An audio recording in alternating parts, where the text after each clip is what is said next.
ఇంకా land grabbing act అని అటు తీసుకొస్తున్నారు సార్. అది 40,000 కోట్లు అవంతా కూడా దోచుకోబడ్డాయి. అవన్నీ మళ్ళీ తిరిగి తీసుకోవడానికి సాధ్యం అవుతుందంటారు సార్? భూమి ఎక్కడికి పోదు కదా. ఇప్పుడు డబ్బులో లేకపోతే నగలం అంటే ఏమైందో తెలియదు మనకు, కరిగించేయచ్చు, ఇంకేదో చేయొచ్చు. ఇప్పుడు దేవాలయ భూములు ఉంటే లాగేసుకుని ఉండొచ్చు. హిరణ్యాక్షుడిలాగా భూమిని చాప చుట్టూ ఎక్కడ తీసుకోవాలి అవడం ఇక్కడే ఉంటుంది. కాబట్టి మనకి సరైన ఆధారాలు ఉంటే అన్యాయంగా అక్రమంగా భూముల్ని కనుక ఎవడన్నా ప్రైవేట్ భూములను ఆక్రమించుకున్నా లేదా ప్రభుత్వ భూములను కబ్జా చేసినా కూడా అది సమగ్రంగా నిజాయితీగా సమర్థంగా కనుక పాలనంతరంగా పనిచేస్తే ఆ తప్పుని సవరించడానికి అవకాశం ఉంది. అంటే సార్ ఇప్పుడు మీరు ఒక లోక్సత్తా పార్టీ పెట్టారు సార్. పార్టీలో ఒక ముఖ్య నాయకుడు ఎవరైనా తప్పులు చేశాడు అనుకోండి, అంటే ఏదో హత్య నేరమో లేదంటే ఆర్థికపరమైన ఏదో లైంగిక అలా ఉన్నాను, అటువంటి వాళ్ళు ఎటువంటి చర్య తీసుకుంటే బాగుంటుంటారు? అంటే పార్టీ పరంగా రాజకీయంలో స్థానం లేకుండా చేయాలి, దానిలో చర్చే లేదు అసలు. ఇంకా చర్చ లేదు. మన దురదృష్టం ఏంటంటే ఎంత పెద్ద నేరాలు చేస్తే ఎంత పెద్ద గోండా అయితే అంత అర్హతగా తయారైపోయింది మనకి సమాజంలో. ఎందుకంటే ఏ గోండా కూడా రాజకీయంలో ఉన్నవాడు ఒక కులం పేరు లేకుండా వాడు గోండా రాజకీయంలో రావట్లా. కాబట్టి మనం గోండాగిరి చోట్ల కులాన్ని చూస్తున్నాం. 2 గోండాగా వాడు డబ్బులు సంపాదించాడు. గోండాగిరి ఎందుకు చేస్తున్నాడు? డబ్బులు సంపాదన కోసం, సెటిల్మెంట్లు చేసి భూములు కబ్జా చేసి మరొకటి చేసి. డబ్బులు లేకపోతే రాజకీయం లేదు వాడు. కాబట్టి పుష్కలంగా డబ్బు ఉంది వాడి దగ్గర. 3 గోండా అనగానే వాడు వెనకాల 100 మంది వస్తాదులు ఉన్నారు. అన్నా నువ్వు చెప్పి చేసేస్తామని చెప్పని. రాజకీయంలో అలాంటి వాళ్ళు నువ్వు చెప్పగానే పనిచేసే వాళ్ళు ఉంటే ఇప్పుడు చాలా ఉపయోగం. ఈ 3 ఎప్పుడైతే ఉన్నాయో వాడు ఎన్నికల్లో గెలుస్తున్నాడు. వాడు గెలుస్తున్నాడు కాబట్టి వాడిని పోటీకి పెడుతున్నారు. గెలిచే అభ్యర్థులు గెలుపు గుర్రాలని చెప్పి చెప్తున్నారు. కాబట్టి దీన్ని మార్చాలంటే ఈ మొత్తం మార్చాలి. గోండాల ప్రమేయం లేకుండా న్యాయం అందించడం ఎట్లాగా, మరి కోట్ల ఖర్చు లేకుండా సమర్థులు నిజాయితీ పనులు ఎన్నికల్లో నెగ్గేందుకు ఎలాంటి ఏర్పాట్లు చేయాలి. ఇవన్నీ మనం చేయకుండా ఊరికే గోండాలు ఉన్నారని పోతే లాభం లేదు. లైంగిక వేధింపులు ఉన్నా ఏమన్నా సరే కూడా అటువంటి కూడా పార్టీ నుంచి తీసేయాలండి. నిర్దాక్షిణ్యంగా మన పార్టీల ఆదర్శాన్ని చూపెట్టకపోతే, ప్రమాణాలను పాటించకపోతే సమాజం ఏ రకంగా మంచి తీరు నడుస్తుంది? రాజకీయ పార్టీలు ప్రజలకి ప్రజాస్వామ్య కార్యకలాపాల్లో పాలు పంచుకోవడానికి వేదికలు, అలాగే ప్రజలకు ఒక మార్గాన్ని చూపెట్టేది, ప్రజల్లో ఆలోచన పెంచేది. ఆ పార్టీలు అధికారం కోసం ఏమైనా చేస్తామని చెప్పంటే సమాజం తల్లకలం అవుతుంది. మనం చూస్తున్నాం దేశంలో, ప్రత్యేకంగా చెప్పక్కర్లా. ఈ దేశంలో ప్రస్తుతం జరుగుతుంది అదే కదా. దాని నుంచి బయటపడాలని అవుద్దా ఎప్పుడొకప్పుడు?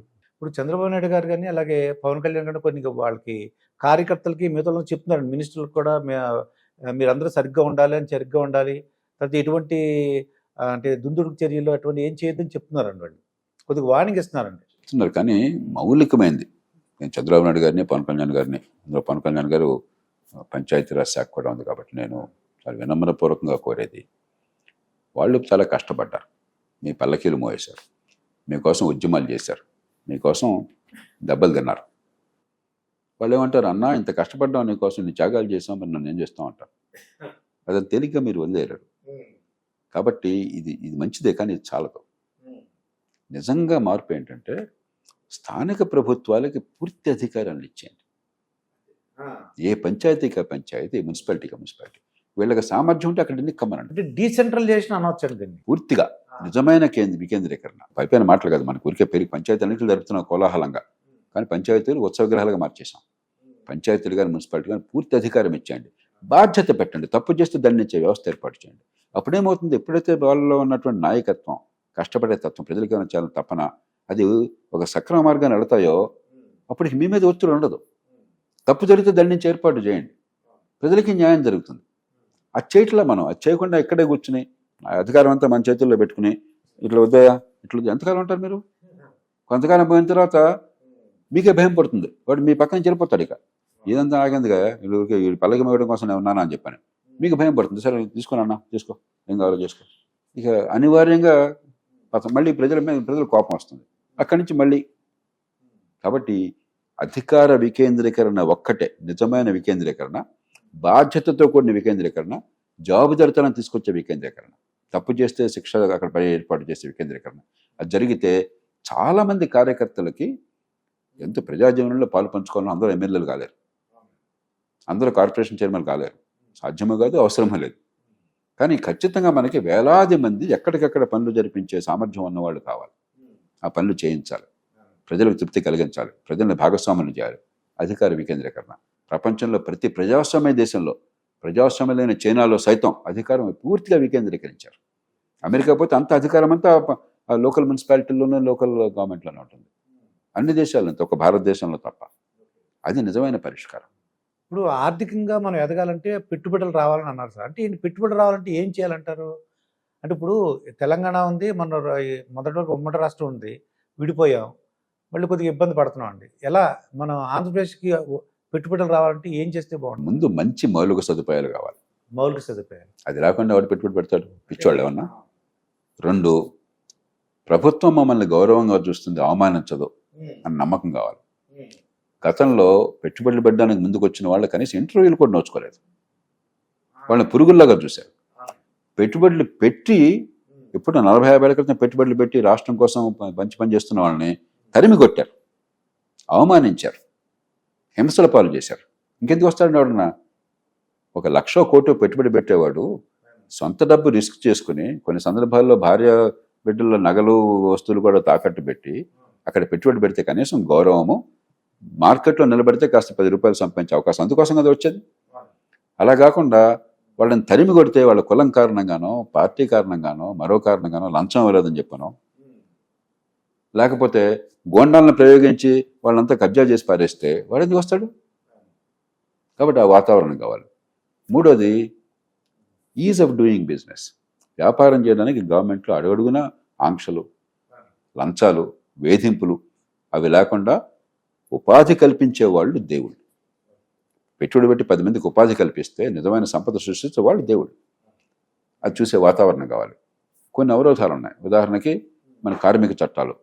ఉద్యోగాలు ఇస్తే ఉద్యోగం ఇచ్చినవాడు పాపం చేసినట్లు లెక్క. వాటన్నిటిలో కూడా అనవసరమైనటువంటి నిబంధనలు తీసిపారేసి ఉద్యోగాల కల్పన ధ్యేయంగా, ఉద్యోగాల కల్పన జరిగేటైతే దానికి ప్రోత్సాహం వచ్చే ఏర్పాట్లు చేయండి. ఇవన్నీ చేస్తే మీ మీద వారికి విశ్వాసం ఉంటే, దీర్ఘకాలికంగా జరుగుతున్న నమ్మకం ఉంటే ఖచ్చితంగా పెట్టుబడులు వస్తాయి. తీర ప్రాంతం ఉన్న రాష్ట్రం ఆంధ్రప్రదేశ్.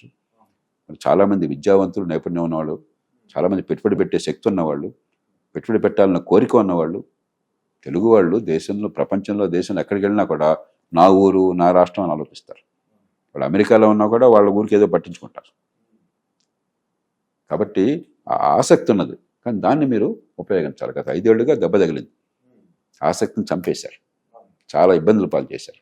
మళ్ళీ దాన్ని పునరుద్ధరించాలి, దీర్ఘకాలం నిలబడుతున్న విశ్వాసం కలగాలి. అది ఎలా చేయాలో చంద్రబాబు నాయుడు గారికి పూర్తిగా తెలుసు, అది చేస్తారు నమ్మకం. దాంతోపాటు కార్మిక చట్టాలను పూర్తిగా అవసరమైన మేరకు మార్చాలి. లేబర్ ఇంటెన్సివ్, ఉపాధి కలిగించేటువంటి పరిశ్రమలకు ప్రత్యేకంగా ప్రోత్సాహం ఇవ్వాలి. చిన్న పట్టణాల అభివృద్ధి, ఎంతసేపటికి ఒక నగరం చాలదు, అమరావతి కావాలి, కానీ అమరావతి ఒకటే చాలదు, విశాఖపట్నం ఒకటే చాలదు. ఎక్కడికక్కడ చిన్న చిన్న పట్టణాలు వస్తే చిన్న చిన్న నైపుణ్యం ఉన్న వాళ్ళకి ఉపాధి అక్కడ తేలిగ్గా జరుగుతుంది. 15-20 వేల రూపాయల జీతంతో కూడా బతకగలరు అక్కడ హాయిగా. వాళ్ళందరూ హైదరాబాద్ పోవాలి, బెంగళూరు పోవాలి, 15,000తో ఎలా బతుకుతారు? కాబట్టి రకరకాల వ్యూహాలు కావాలి. ఇవన్నీ కూడా సమగ్రంగా చేయాలి, చేస్తారని నమ్మకం నాకు ఉన్నది. ఇంకా సూపర్ 6 అని అవన్నీ కూడా కొన్ని సంక్షేమ పథకాలు కూటమి ప్రభుత్వం అమలు చేస్తామని చెప్పారు సార్. అంటే నాకు తెలిసిన వాళ్ళు ఇంటర్వ్యూలు చేసిన వాళ్ళు చెప్తున్నారన్నమాట, మీ ద్వారా చెప్పండి, అవతల పెద్దల చేత చెప్పించి కొద్దిగా టైం తీసుకోండి, వెంటనే అమలు చేయొద్దు, ముందు రోడ్లు వేయండి. ఇందాక మనం అనుకున్నప్పుడు కొన్ని పెన్షన్ల వగైరా ఎప్పటికీ అమలు చేశారు. దాని భారం నాకు తెలిసిన వరకు 9,000 కోట్లు 10,000 కోట్ల అదనంగా ఉంటుంది సంవత్సరానికి. అది అయిపోయింది, విడిచిన బాణం అది. మిగతావి ఓ పద్ధతి ప్రకారం చేద్దాం. రీపర్పసింగ్ ఎందుకంటే ఈవేళ పెట్టే ఖర్చు వల్ల వాళ్ళ జీవితాలు బాగుపడేట్టుగా, విద్య మీద ఖర్చు పెట్టే ఖర్చు, మిగతా ఖర్చు కూడా పనికొచ్చేట్టు చేద్దాం, విద్య కానీ ఆరోగ్యం కానీ. అలాగే మీరు అన్నట్టుగా ఒక్కసారికి భారం పెంచుకోకుండా స్లోగా చేద్దాం. అది చేస్తే ఏమవుతుందంటే 3-4 ఏళ్లలో కొంచెం ఆదాయం పెరిగినప్పటికీ ఈ భారం పెద్ద ఇబ్బంది కాదు. ఇవాళ ఏమవుతుంది, కొంగదీసి మిమ్మల్ని కూలగొట్టేస్తుంది.